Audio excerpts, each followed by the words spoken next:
नमस्कार दोस्तों, सभी को मेरा प्रणाम। श्री हरि की कृपा आप सभी पर बनी रहे। तो चलिए आज के इस वीडियो में आप लोग जानते हैं भगवत गीता का माध्यम और अगला संदेश क्या है। आपने वीडियो के माध्यम से देख ही लिया होगा, थंबनेल और टॉपिक में क्या देख ही लिया होगा। तो चलिए स्टार्ट करते हैं। श्री कृष्ण जिनका नाम है, गोकुल जिनका धाम है, ऐसे में श्री भगवान को मेरा बारंबार प्रणाम है। तो आइए जानते हैं, आज मैं आपको एक कहानी सुनाता हूँ। आप कहानी नहीं इसे कहेंगे, आप थोड़ा से एक शॉर्टकट में बताने की कोशिश करता हूँ कि लोग कैसे हैं आज के दुनिया में। एक पानी है, पानी दो प्रकार के होते हैं। एक पानी समुद्र का पानी होता है जो कि खारा होता है, और दूसरा पानी नदी का होता है, कुएं का होता है, जो कि दूसरे को प्यास बुझा देता है। दोनों पानी ही है, दोनों पानी ही है। एक पानी ऐसा है जिसे पीकर तो कोई मर सकता है या फिर बीमार पड़ सकता है। दूसरा पानी वह है जिसे पीकर आत्मा तृप्त होती है, शांत होती है प्यास। तो इसी प्रकार से लोग हैं आपके बीच में। एक लोग तो ईर्ष्या करने वाले हैं कि कैसे लोग हैं, क्या करूं मैं, इसे कैसे जलूं, कैसा ना करूं, इसके साथ कैसा करूं। दूसरे लोग आपका भला करते हैं और आप जैसे बनने की कोशिश करते हैं। आप लोग सोच रहे होंगे कि ये मेरे को क्यों बता रहा है। बताने का मकसद ये है कि दुनिया में सभी के पीछे ऐसे कारण होते रहते हैं, कई लोग होते हैं। तो स्वभाव अपने आप से बनता है। आप खुद बनिएगा, आप मतलब कि हम स्वयं बनेंगे तभी हम दूसरों को उपदेश दे सकते हैं। इसलिए पहले आप अपने से कीजिए उपदेश, तब दीजिए। आइए जानते हैं आज के भगवत गीता के माध्यम से। भगवान के साथ हमारा संबंध सेवा का संबंध है। परमेश्वर परम भोक्ता और हम सारे जीव उनके सेवक हैं। हम सब उनके भोग यानी कि सुख के लिए बने हैं। यदि हम भगवान के साथ नित्य भोग में भाग कर लेंगे तो हम सुखी बनते हैं। हम किसी अन्य प्रकार के सुख नहीं हो सकते। स्वतंत्र रूप से सुखी बन पाना संभव नहीं है। जिस प्रकार शरीर का कोई भी भाग उदार से सहयोग किए बिना सुखी नहीं हो सकता, परमेश्वर की दिव्य प्रेम भक्तिमय सेवा किए बिना जीव सुखी नहीं हो सकता। कृष्ण का अर्थ है सर्वोच्च आनंद। इसकी त्रुटि हुई कि परमेश्वर समस्त आनंद के आगार है।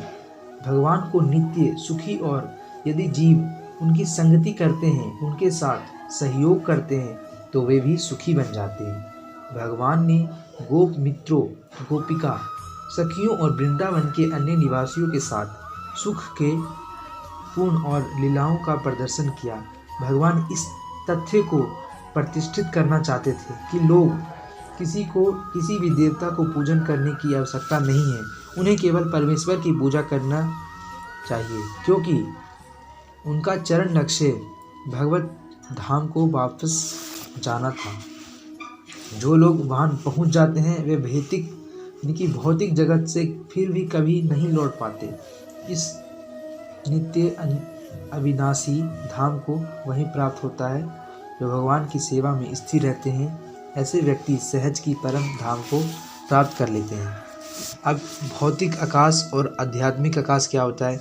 भौतिक आकाश सूर्यलोक, चंद्रलोक तथा अन्य सर्वोच्च लोक, ब्रह्मलोक, इसमें से कोई भी लोक, इनकी मृत्यु, जरा तथ्य व्याधि मुक्ति हमें केवल उस लोक की विशेष देवताओं की पूजन करने में ही वह लोक को प्राप्त हो सकता है। लेकिन आध्यात्मिक लोक, परम लोक, कृष्ण लोक और अन्य सर्वोच्च लोक, गोलोक, और इसमें किसी प्रकार की भौतिक असुविधाएं नहीं है।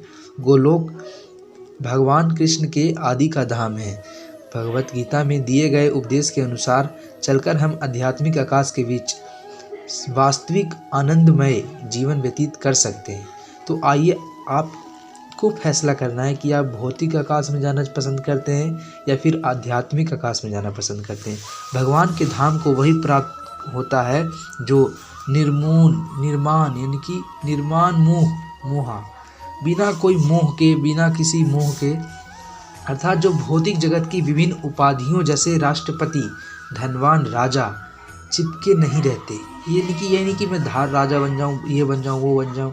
इसकी सभी को छोड़ के वे उपाधीय शरीर से संबंधित और सभी मोह के कारण हम शरीर के प्रति आसक्त बन जाते हैं, लेकिन हम शरीर नहीं हैं। उनकी अनुभूति होना आत्म साक्षात्कार की प्रथम अवस्था है। हम प्रकृति के 3 गुणों से जुड़े हुए हैं, किंतु भगवत गीता भक्तिमय सेवा द्वारा हम इसे टूटना होगा, यानी कि इसे छोड़ना ही होगा। आध्यात्मिक साक्षरता की अवस्था में भी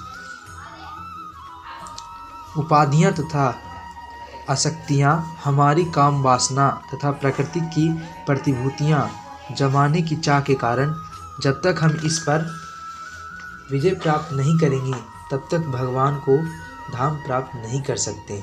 तो प्रेम से बोलिए राधे राधे। कल की वीडियो में आप लोग जानेंगे भगवत धाम तक कैसे पहुंचा जाता है। तो कैसी लगी आपको वीडियो कमेंट के माध्यम से ज़रूर बताइए, और चंदन स्टोरी नाउ को सब्सक्राइब करके लाइक करना, कमेंट करना आपको वीडियो कैसी लगी। कल की वीडियो में मिलते हैं, तब तक की जय श्री कृष्ण।